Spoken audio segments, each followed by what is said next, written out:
Hozirgi paytda biz hunarmandchiligimiz bilan muntazam shug'ullanyapmiz. Uni davom ettiryapmiz.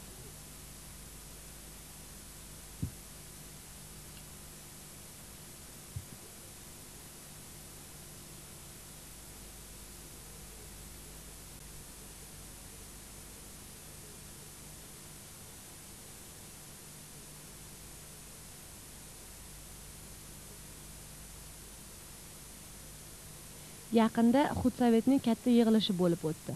Yig'ilishda akademik Pugachenko va Feruz Muxtorovich Ashrafiy ishtirok etib, yana bir bor ushbu san'atni o'zbeklarga xosligini ta'kidladilar. Ana shundagina rahmatlik Sharof Rashidov bizga oq yo'l tiladilar va hunarmandchilikni shu yo'lida hormay tolmay xalqimiz uchun mehnat qilishimizni so'radilar.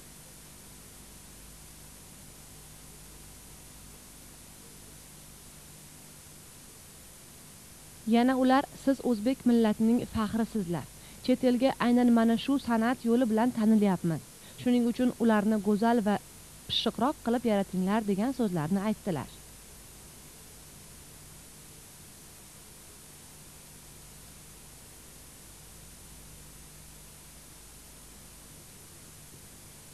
Ilgari biz oddiy ixlosmand edik.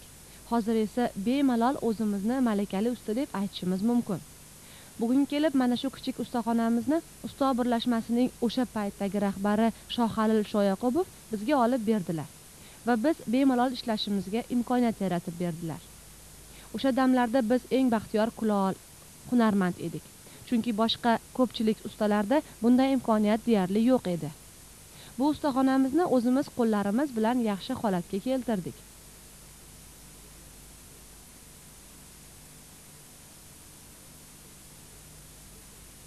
Bugungi kunda prezidentimizning milliy hunarmandchilik san'atini yaxshilash borasidagi farmoni bizga qo'l keldi.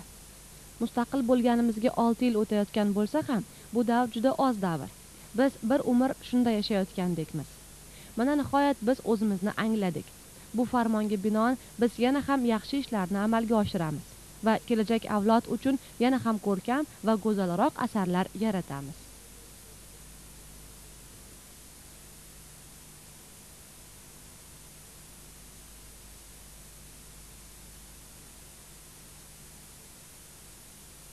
Вот этот вот указ президента о поддержке народного искусства, это очень большое дело. Очень большое. И она будет продолжаться веками.